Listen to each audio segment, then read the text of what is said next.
Je voudrais aller puiser des informations, faire réfléchir les gens ensemble. Ça va être aussi du collectif parce que ça va servir à tout le monde. Et on met des ateliers en place, participation, voilà, et voilà, une solution. Bonjour à tous et bienvenue sur cette troisième partie d'interview avec Christelle Dumontier. Je vous invite vraiment à aller voir la première et deuxième partie qui sont sorties le lundi et le mercredi à midi. On a vraiment parlé de beaucoup de choses, plein de sujets hyper intéressants. Donc pareil, n'hésitez pas à laisser un petit commentaire pour poser vos questions, si jamais vous avez des petits points que vous n'avez pas compris. Et du coup on est parti pour cette troisième partie où en fait on prend un cas pratique pour vraiment mettre en application toutes ces expertises. On a la chance à chaque fois d'avoir des experts de leur domaine à chaque fois. Je te fais une facture à la fin. Bien sûr, bien sûr, bien sûr. Ça sera fait avec mes frais. Grâce à vous. Sachant que j'ai pas encore d'entreprise. Donc le but, je le rappelle à chaque fois, c'est qu'il y ait des porteurs de projets. Puisque je rappelle, l'Entrepreclub, c'est mettre en relation des porteurs de projets, des entrepreneurs et des mentors. Donc si vous êtes un porteur de projet et que vous voulez venir avec nous participer à ce cas pratique, là on prend un cas pratique, mais le but c'est d'avoir un entrepreneur qui a un projet et que l'invité puisse, en fait on débatte à trois sur son projet. Au début il est tout seul, on le met sur un fond et il pitch son projet, et ensuite on débat tous les trois sur le projet. Du coup là, vu que c'est un peu compliqué à chaque fois de trouver l'entrepreneur sur le secteur d'activité, on va partir directement avec un cas pratique. Donc le cas pratique, ça va être mon projet, l'Entrepreclub, donc cette communauté d'entrepreneurs, et on va essayer de voir comment, du coup, avec la structuration, l'organisation, je vais avoir besoin de demain, le management, la gestion RH, le marketing, la communication, la qualité et l'administratif, comment, du coup, avec tous ces points, je peux mieux structurer mon projet, avancer peut-être plus vite, et avoir un maximum de conseils, à la fois pour moi, mais aussi à la fois pour vous. Vous pouvez peut-être prendre les points que l'on va étayer aujourd'hui et les mettre sur votre propre business. Voilà. Là, c'est une communauté d'entrepreneurs, mais si vous voulez ouvrir une boulangerie, vous pouvez totalement les mettre, et c'est vraiment, on va essayer d'avoir une vision un petit peu universelle pour que justement ça soit reproductible sur tous les business. Donc, je sais pas comment, j'ai limite envie de me laisser bercer. Comment tu veux procéder? Alors là, toutes les compétences que tu as énumérées, c'est pas forcément toutes les compétences que tu auras besoin à l'instant T au niveau de la maturité de l'entreprise. Ouais. Donc ce qui est intéressant, toujours pareil, je l'avais parlé les parties un petit peu avant, c'est d'identifier, grâce à un audit, on en a discuté un petit peu en off aussi, où en est l'entreprise, quel est ton projet, à quel cycle de vie tu en es, et c'est à partir de là où moi en tant que prestataire, je vais pouvoir t'apporter une compétence spécifique sur mes besoins du moment. Et après, en fonction de l'évolution de ton projet, tu pourras venir après sourcer différentes autres domaines de compétences. Aujourd'hui, sur le lancement, sur la partie communication, je pense que tu la gères suffisamment bien. Tu es dedans, c'est aussi ton alternance, donc je pense pas que je peux t'apporter une plus-value sur ça. Ça serait peut-être même l'inverse, donc ça va être intéressant aussi. Sur la partie structuration, on va être aussi pareil sur des... c'est plus quand même sur des entreprises à des process, où on va quelque chose, un dimensionnement un petit peu plus costaud, où on a, soit sur la partie industrielle, etc., vraiment des procédures à respecter, tout un cheminement de la demande entrante, de la transformation, de la production et de la délivrance du produit ou du service. Donc ça, moi ce que je peux t'apporter aujourd'hui, c'est peut-être d'avoir cette vision. Quand je parle de structuration, c'est d'avoir cette vision process, en disant ok, moi mon objectif, mon produit, il va arriver là, ma demande, elle arrive ici, de quelle manière je la consolide, je l'accueille, je la traite, je la suis, je mets en production, si c'est un service ou un produit, de quelle manière je la délivre. Dans cette continuité donc, du processus, c'est de voir cette vision globale, dire ok, de quelle manière je vais évaluer, donc là en partie la partie qualité, je vais évaluer la qualité de mon produit, la qualité de ma prestation, est-ce que ça correspond au client, etc. Donc là on a le process en place de l'avis Google, le petit questionnaire de satisfaction, etc. Ce document-là, ou ce retour-là, qu'est-ce que j'en fais, comment je le traite, comment je l'archive. C'est des données, tu peux en faire des statistiques. Ces statistiques, ça va te permettre, toi, de te donner des pistes davantage. Ok, j'ai mieux j'ai mieux servi mon client en étant sur cet axe-là, ou les différentes fois où j'étais sur ça, c'est là où c'est qualitatif, donc je vais persévérer sur ça. Donc il y a toute la structuration, ça va être ça, ça va être capter de l'information, l'analyser, la stocker, et pouvoir, grâce à ça, avoir une plus-value dessus et aller vers de l'amélioration, toujours pareil. Donc c'est peut-être une vision voilà, que moi je peux apporter sur cette partie structuration. Ouais. Structuration, organisation, donc on va être sur un partie très opérationnelle. Quels sont tes outils? Comment tu captes la demande? Comment tu la traites? Papier, internet, tableau Excel, applications spécifiques, logiciels métiers, etc. Outils, outils de production aussi quand on est sur la partie plus vraiment terrain, produit, etc. Partie RH, donc là on va être quand on est plutôt en constitution d'équipe aussi. Ça peut être aussi sur la partie perso. Moi comment je coach, moi comment j'organise ma vie aussi, ma vie professionnelle. Là il va y avoir peut-être ce que je peux apporter, c'est comme on est dans ce discours là aussi, on en discutait toujours pareil tout à l'heure, de bien se connaître, bien identifier ses qualités, ses motivations, ses leviers de motivation. Ses défauts peut-être? Ses défauts, mais les défauts c'est soit des petites qualités qu'il faut travailler différemment, et de quelle manière je me stimule, quels sont vraiment les leviers de stimulation qui me donnent de l'énergie pour continuer tous les jours. Si c'est toi justement, c'est de rencontrer des profils différents, d'aller capter de l'expérience, et c'est comme ça que tu vas te nourrir, t'enrichir et trouver des idées. Bon, mais voilà, c'est sur ça que tu travailles, c'est sur le contact, c'est sur le réseautage, etc. Il y en a d'autres, ça va être plutôt justement sur l'apport technique, théorique, etc. C'est ça qui les stimule, c'est ça qui les nourrit, et c'est comme ça qu'il va y avoir des idées. Donc là, l'idée, c'est vraiment de pouvoir très bien se connaître, et c'est dans des échanges comme ça il y a des coachings vraiment des gens qui sont spécialisés et certifiés pour ça, des confrères, des consoeurs, sur lesquels il faut s'appuyer aussi, qui vont pouvoir aussi apporter ça. RH, management, on va tout partir, pareil, davantage plutôt sur de la gestion d'équipe. Suite, qualité, administration, donc, marketing, j'en ai parlé, sur la partie marketing aussi, mais voilà, quelle est ta visibilité, mais bon ça je te dis, je pense que tu la travailles bien mieux que moi, tu es vraiment focus dessus. Donc voilà, toujours pareil, quand même avoir un plan média, ça c'est organisation marketing, un plan média c'est quand même de se donner un planning. Tu le fais aussi déjà, mais c'est vrai sur les autres porteurs de projet, de vraiment se donner des échéances, de la visibilité et d'avoir cette discipline de régularité.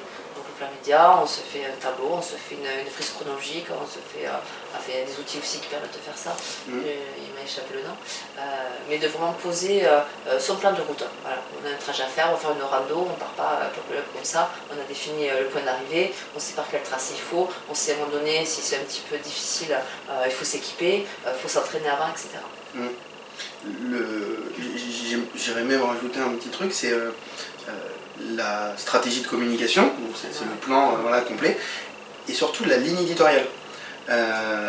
Moi, si aujourd'hui je fais une interview, et que demain je fais alors une interview posée comme ça, demain je fais une interview dans la rue où j'interviewe les gens à la volée dans la rue, si le lendemain je vais dans les boîtes de nuit et que j'interviewe les gens les gens vont s'y perdre, ils vont pas se reconnaître avec mon identité, on revient un petit peu au branding, au storytelling, etc. Donc il faut vraiment travailler sur l'image de marque, quoi. Donc ça, ok. Je mettrai le mot de la cohérence. Ouais, voilà. Cette cohérence, sur la charte graphique, etc., se retrouver sur la ligne éditoriale, d'avoir cette récurrence-là que les gens identifient bien, d'avoir son identité propre, et ça ramène aussi à la confiance, on en parlait sur cette partie. Et je vais peut-être parce que moi j'ai une problématique là actuellement, c'est la création de mon offre. Est-ce que tu as déjà eu des missions de ce style, du coup des projets, pas des entreprises, ou alors peut-être tu as déjà eu une entreprise qui voulait créer une nouvelle gamme, et du coup il faut créer cette offre-là. Là actuellement, je t'ai dit, j'ai 3 cibles, donc les porteurs de projets, les mentors et les entrepreneurs. Les porteurs de projets, l'offre est créée et j'attends plus que récupérer et de lancer surtout, parce qu'il y a de la demande, voilà, il faut que je lance la chose. Les entrepreneurs, j'ai également une offre qui est plutôt cohérente avec la première. Et les mentors, c'est là où je me bute, c'est que j'ai eu plusieurs idées, et toutes, il y a des personnes qui viennent la challenger, et justement justement c'est fait pour quand même, hein, via des enquêtes, via moi justement ces interviews-là, à chaque fois j'essaie de demander un petit peu des conseils par-ci par-là, ce qu'ils en pensent de mon offre. Et j'arrive pas à avoir une vision claire sur l'offre des mentors. Je vais t'expliquer juste en 30 secondes la première idée, c'était de les faire payer comme tout le monde, parce que les porteurs de projets et les entrepreneurs payent pour rejoindre la communauté et avoir accès aux événements en ligne ou en présentiel, à la communauté, donc sur une application où en fait on a une carte, je sais pas si tu vois Snapchat, il y a une carte où on peut voir tous ses amis. Je veux mettre en place ça où tu vois, du coup, Christelle Dumontier elle est à Carcassonne, ou si tu vas en déplacement à Paris, ah bah tiens, Christelle Dumontier elle est à Paris, je peux prendre rendez-vous avec elle, et bon, voilà. Parce que le but c'est d'avoir des secteurs, enfin des entrepreneurs sur toute la France. Et à terme, peut-être à s'expandre. On va tout faire pour en tout cas. Mais du coup, pour ces mentors-là, les gens sont venus me dire, oui mais pourquoi tu veux faire payer les mentors alors que, entre guillemets, c'est les profs qui vont apporter voilà, toute la valeur de la communauté. Pas toute, une partie. Oui. Une partie, exactement. Donc j'ai réfléchi. J'ai mis de côté cette idée-là et je suis parti sur les mentors amènent leurs contacts, leur temps, leur expertise, bref, toutes ces parties-là. Donc pourquoi pas, j'ai des contacts du coup dans la création de contrats, avocats, etc. Pourquoi pas mettre en place un porteur de projet qui se fait accompagner par un mentor, où il y a un bon feeling, parce que c'est aussi ça le but, d'avoir un mentor qui a un bon feeling, et que le mentor, sous forme de contrat, etc., puisse récupérer des parts, le nombre que le porteur de projet décide, récupérer des parts de l'entreprise. Et au moins, ça fait aller sur la continuité et se dire, voilà, j'ai commencé par un simple mentorat, et à la fin, ça devient mon associé, et on va pouvoir aller encore plus loin tous les deux. Et là, il y a eu l'inverse, les porteurs de projet qui m'ont dit, oui, mais moi jamais je donnerais des parts de mon bébé à quelqu'un qui m'a juste donné du temps, des contacts. Donc j'essaye d'amener la chose sur, oui, mais tu préfères avoir 100% de zéro ou 50% de 200%. Mais là encore, il y a encore des réflexions. Comment, si d'autres gens arrivent pas vraiment à structurer leur offre, et qui, des deux parts, de deux idées, ou même trois, ou même quatre, arrivent toujours pas à structurer leur offre? C'est de pouvoir trouver le gagnant-gagnant qui permettra à chacun de s'y retrouver et de s'investir dans cette collaboration. On a une approche quand même très business angel, là où les gens en retour sur investissement, ils vont accompagner au-delà d'apporter du support financier, c'est du support aussi intellectuel, etc. et humain. C'est vrai que c'est pas le plus évident. Alors moi c'est pas ma compétence première sur cette partie-là. Donc je pense qu'il y a des gens toujours pareils qui sont peut-être plus expérimentés et plus pertinents sur ces réponses-là. Aujourd'hui, si moi je me considérais en tant que mentor, c'est vrai qu'on attend toujours un retour sur l'investissement. Le temps que je passe pas chez un client, c'est de l'argent que je perds aussi.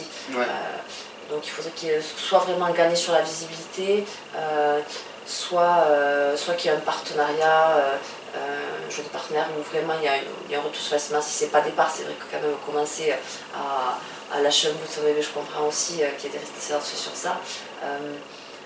C'est un sujet qui se parle. Je pense que, alors moi là la solution je l'aurais pas directement. Oui, non, mais c'est pas si par contre on me disait voilà il faut réfléchir à cette question là, il faut organiser un atelier ou il faut organiser voilà, je suis partie sur un atelier, différents entrepreneurs, différents potentiels mentors. Je me dis voilà de quelle manière vous souhaiteriez vous investir, et moi c'est vrai que j'aime bien les formats intelligence collective. Où on va faire participer chacun de manière individuelle et après on va tout remettre en collectif et les idées essentielles vont émerger. Et elles vont se regrouper. Et à un moment donné, tu trouves un consensus de chacun et l'idée va émerger là. Moi, je ne vais pas t'apporter la solution ou la réflexion, parce qu'en plus, là, en 3 minutes, on est en fin de journée. Par contre, moi, la solution que je pourrais proposer par rapport à mes compétences et mes prestations, c'est aujourd'hui je peux te proposer un format collectif, un atelier où tu vas mettre différents interlocuteurs. Ça peut être justement sur un atelier que tu proposes sur un réseau d'affaires déjà existant, etc. Tu dis voilà, moi j'ai une question, j'ai un sujet, je voudrais aller puiser des informations, faire réfléchir les gens ensemble. Ça va être aussi du collectif parce que ça va servir à tout le monde. Et on met cet atelier en place, participation, voilà, et voilà. Une solution, par exemple. Et justement, admettons, on crée voilà, cet atelier, etc. On fait 2 ateliers, un pour les porteurs de projets et un tous pour... ensemble. Tous ensemble, Ouais, ok. Tous ensemble. Okay. Comme ça, vision partagée, chacun regard croisé, qu'est-ce que moi je pense que je peux apporter, qu'est-ce que si j'étais à sa place, qu'est-ce qu'il pourrait m'apporter, qu'est-ce que je suis prêt à lui donner ou pas, etc. Et à un moment donné, on trouve ce consensus. Et ok, j'avoue que j'ai pas... Ouais, c'est une très bonne idée de toute façon de confronter les idées à son marché, à sa cible. Donc, finalement, c'est eux-mêmes qui vont apporter la solution, c'est ça qui est intéressant. Ouais, c'est vrai. Ouais. Après, j'ai envie de dire, c'est le but. Mais du coup, pendant l'atelier, j'expose, entre guillemets, comme je viens de te l'expliquer, où vraiment, je leur dis en une ligne, ce que moins précis que ce que je viens de te dire là. Et après, eux, vraiment débattent et fusent les idées. Oui, voilà. C'est l'idée que chacun puisse peut partir dans tous les sens, avec une thématique. J'avais fait un atelier comme ça, mais justement sur les réseaux professionnels. Qu'est-ce que c'est pour vous un réseau professionnel? Donc juste qui, quoi, les points de vigilance à avoir, les intérêts. C'est quelque chose d'assez simple pour vraiment de pouvoir s'impliquer facilement dedans, que ce ne soit pas trop cadré, que les gens n'aient pas l'impression qu'ils aient une réponse un petit peu déjà orientée. Et après, sur des petits post-it, chacun met sa petite idée de manière individuelle, dans sa tête, on note. Après, tu les mets en groupe, chaque groupe va présenter sa petite idée. Et finalement, on va se rendre compte qu'il y a des idées quand même qui sont assez proches, donc on va les regrouper. Au final, tu as différents groupes qui vont représenter, ok, il y a une personne qui fait la synthèse de ce groupe-là. Et au final, nous aussi on a dit ça, nous aussi on a dit ça, et l'idée c'est que chaque groupe pourra identifier les centres d'intérêt, les leviers, les gains, etc. Et ça va se retrouver, et ceux qui se retrouvent dans les différents groupes, tu dis ouais, celui-là, il match pour tout le monde. Ouais. Ça c'est quelque chose qui plaît à tout le monde. Donc sur la partie entrepreneur, sur la partie porteur et sur la partie mentor. Et à un moment donné, il y a quelque chose qui va émerger. C'est ça l'intelligence collective, c'est qu'à un moment donné, on est quand même tous un petit peu câblés pareil, et la bonne idée, elle va émerger du groupe. Ouais, de tout le monde. Et c'est un brainstorming, mais vraiment à décupler à tout. Bah là, pour mon projet à moi, toute la cible. C'est du brainstorming finalement structuré. C'est-à-dire qu'on ne dit pas chacun met toutes ses idées, il faut vraiment mener une réunion ou un débat. Et là en plus c'est très participatif, on est debout, c'est sur des paperboards, on est chacun son petit post-it, les petits groupes discutent entre eux. C'est déjà plus sympa que juste être sur une réunion ou d'attendre chacun, etc. Et du coup il y a une émulsion qui se fait. Souvent les gens ils se lâchent aussi un petit peu plus parce qu'ils ont été tout seuls pour discuter, pour poser leurs idées. Et après ils l'expriment, et finalement ils se disent ah mais toi aussi t'as eu un peu ça, ok. Et ça fait une émission qui est très sympa.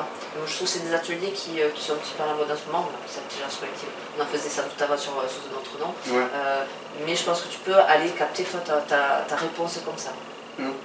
Et du moment que les gens en plus tous vont se sentir avoir participé à cette solution-là, cette réponse-là, donc ils s'y investiront plus facilement.